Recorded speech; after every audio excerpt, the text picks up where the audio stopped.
Hello and welcome to our video series of short conversations with global leaders on what they are seeing in the world today and what insights they can bring to the rest of us. My name is Rich Holsman and I lead the Microsoft business for Accenture in Europe, and I'm pleased to be joined by my co-host, Anna Di Silverio, who's the president of Avanade Europe. Welcome, Anna. Thank you, Richard. I'm excited to be joining you today and showcase the unique partnership that we have together as Accenture, Avanade, and Microsoft. Well, great. Well, today we are delighted to be joined by our special guest, Omar Abbosh, who is Microsoft's Corporate Vice President for Cross-Industry Solution and one of the globally recognized leaders in digital transformation. So welcome, Omar. Hey, Rich. Hey, Anna. Nice to see you. Hello, Omar. It's great to see you. So I have a first question for you.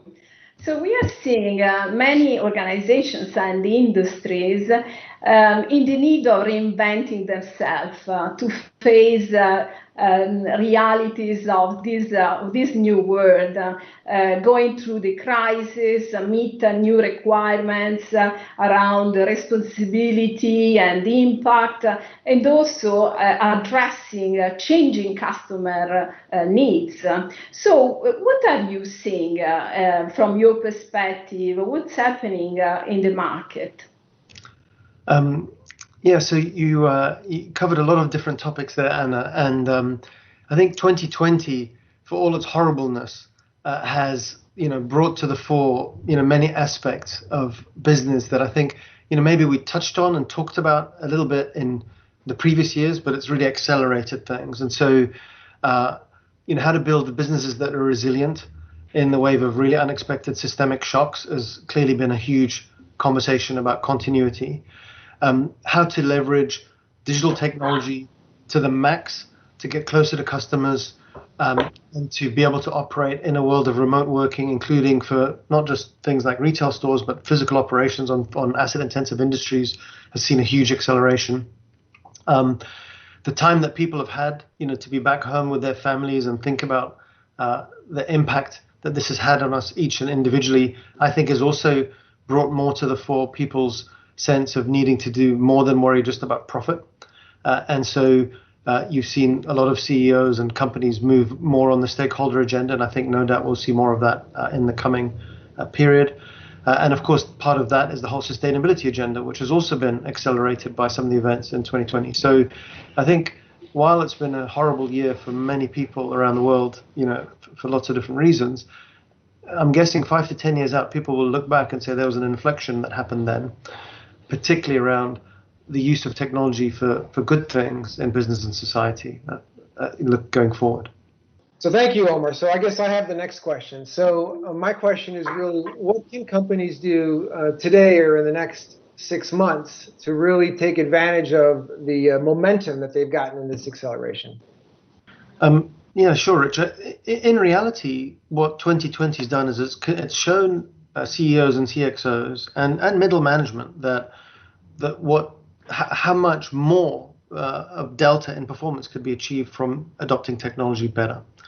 And so I think IT functions are understood for a while that cloud adoption allows them to remove a lot of the historic constraints, the cost and resource constraints of computing, storage, networking, and just sort of get unleashed in a cloud world. And that creates capability there. But more importantly, all the business functions in a company have realized that with that unleashing that's happened in the IT domain, you can now build a whole series of capabilities on top of that we call digital. And up to the beginning of 2020, it was only really leading edge companies that had gone all in on digital. I think the rest have understood in 2020 that if you're not super deep in how you run your operating model today with digital techniques, if you're not developing new ways of getting close to customers with new digital-based revenue models, then actually you're not going to be successful. And in fact, there is a bifurcation between companies that are better at technology versus those that are not as good at technology. So I think the world of opportunity is much more visible to people, and the necessity of becoming great at technology is also a conclusion that most CEOs have drawn. They're saying, we need to be good at this. But that journey is still in its early innings, and there's a lot more to do going forward. Great, thank you. Anna, do you have another question? Sustainability is becoming a higher priority in our clients' agenda, and in particular in Europe, European funds and government stimulus are accelerating this trend. We've seen Microsoft also setting strategic goals in this space and plans. Would you tell us a little bit more about this, and also whether you see this tendency aligned to the challenges of our new world? I mean, Microsoft, as you know, has been committed on not just sustainability, but a whole range of commitments to the rest of society for a while. And the way Satya and the team think about this is to say, look, it's not enough that we do well and we profit.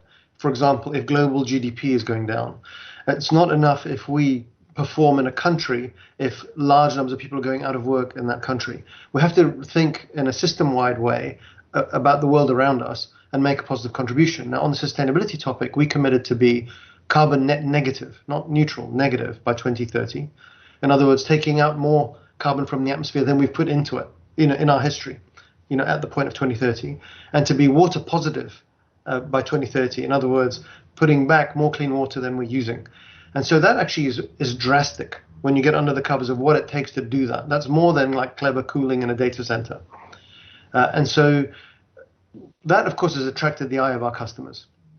And so they will come to us and say, hey, you're manufacturing 42,000 SKUs under the Surface brand.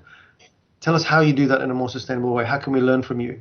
I had one CEO that reached out to me as soon as we did our water net positive commitment and said, Omar, I want to understand how to digitize my sector in the way in which you're thinking about it. So now the pair of us are meeting every 2 weeks to literally lay out the roadmap for that business in terms of how to bring digital to its max for the purpose of preservation and conservation of water.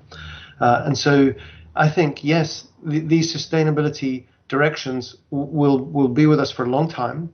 Microsoft is very lucky in the sense it's very well resourced and it can make commitments sometimes out there in front of others. But our motive is not to do it just for ourselves and for our own brand, but actually to stimulate the ecosystem around us and help show people the way. That's so inspiring, and we are proud to be your partner, and really we want to contribute to realize together your commitment, also our commitment to be a more sustainable business and also to help our clients to go through this journey. So thank you so much, Omar. It has been really fantastic hearing from you. I hope to see you soon again. Grazie mille, Anna, and thanks a lot, Rich. Great, thanks, Omar. Again, from my side, is fantastic. Thanks. It's always a pleasure talking to you. So thank you for joining us today.